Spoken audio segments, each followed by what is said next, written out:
MSPs, tell me, have you heard this quote? Success leaves clues. If you want to be successful, find someone who's achieved the results that you want and copy what they do, and you'll achieve the same results. That's a quote from Tony Robbins, perhaps the world's most successful motivational speaker, author, and life coach. And my special guest today, sadly it's not Tony Robbins, but my special guest has successfully built a big MSP. And he's prepared to pull back the curtain and show you exactly what he's doing with his marketing. It's a mature business that has a very unique approach to marketing, but it's working. And this is your opportunity to see what they're doing and whether you should be doing exactly the same in your business. Hi, I'm John Snyder. I am from a Durham, North Carolina based managed service provider. And I have actually been here ever since I graduated from college 26 years ago. This is my only job I've ever known. And we serve a lot of small businesses in and around our geographic area in the Durham, Raleigh area. And we've got about 40 folks. Amazing. And 26 years in the same job kind of sounds nuts when you talk about it. But obviously, I presume you've grown that business from just you or, starting very early with you into this much bigger business. And we'll explore that in a second. So thank you so much for joining us on the show, John. We are going to talk today about what a mature MSP with a solid marketing operation actually does. And I know you're going to share with us today the 4 components that have made you successful within your business. And I cannot wait to hear those components. Let's delve first of all a little bit more into that backstory. So 26 years, what did you start when you were 10? Is that how you got started? What made you start your business in the first place? And what did that business look like? So I'm actually not the founder. I was a tech and was in I got an amazing opportunity to be gifted ownership and grow into this business. And my story is basically the story of most other MSP founders, though, making it up as I go, hustling hard, just trying to find a way to make a dollar and make customers happy.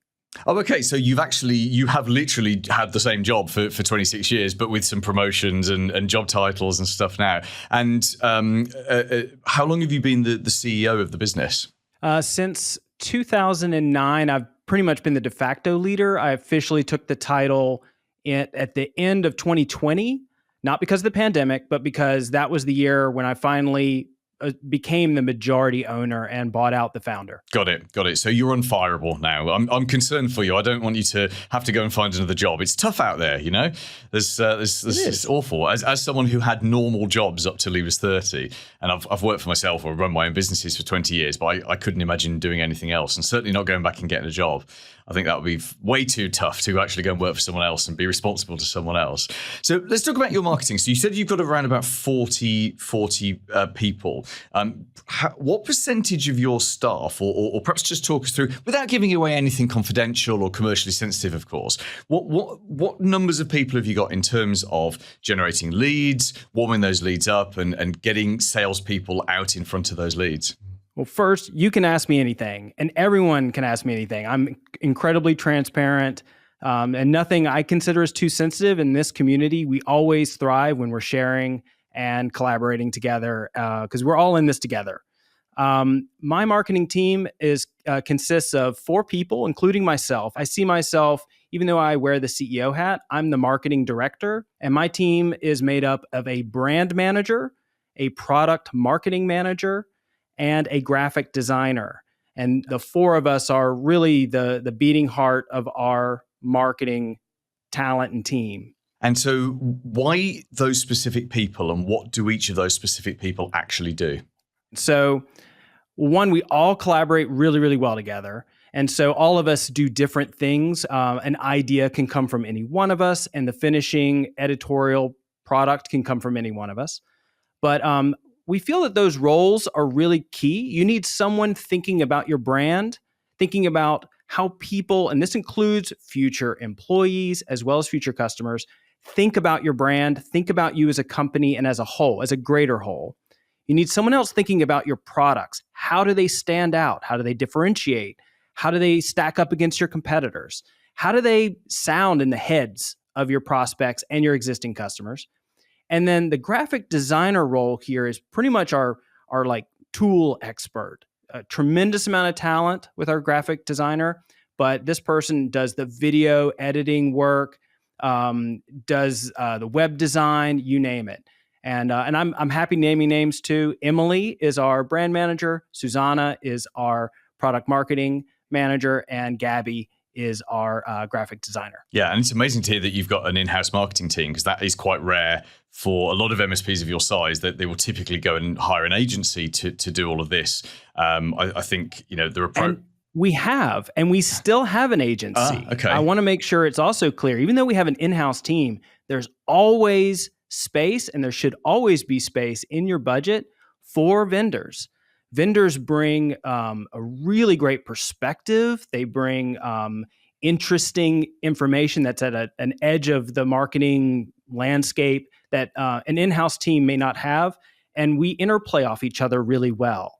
So how did you get to this position, John? So you've got these kind of unique people in these roles. You've got a marketing agency that's working with you as well. And I know from us chatting just before the interview that you from a marketing point of view, you're successful. You're bringing in new people. You've got a machine, and that's the goal for any MSP is to build a machine that just hums and operates and brings in new marketing qualified leads, as we call them. So you've actually got good people for your salespeople to go and talk to. How did you get to this point? What was the were you sat there with that pain of we just don't have enough leads, or no one knows who we are, or our brand's poor? I'm kind of interested in the decisions that you've made along the way, because I think those decisions could be quite instructive to other MSPs who may be facing similar problems.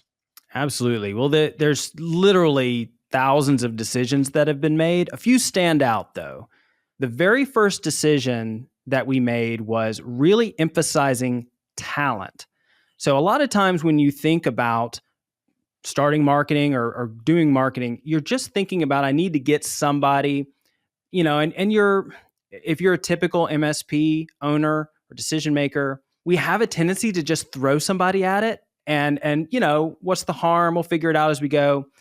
We got very fortunate early on that we found someone who had real talent, and we've also hired someone who did not have talent. And the stark contrast there was key.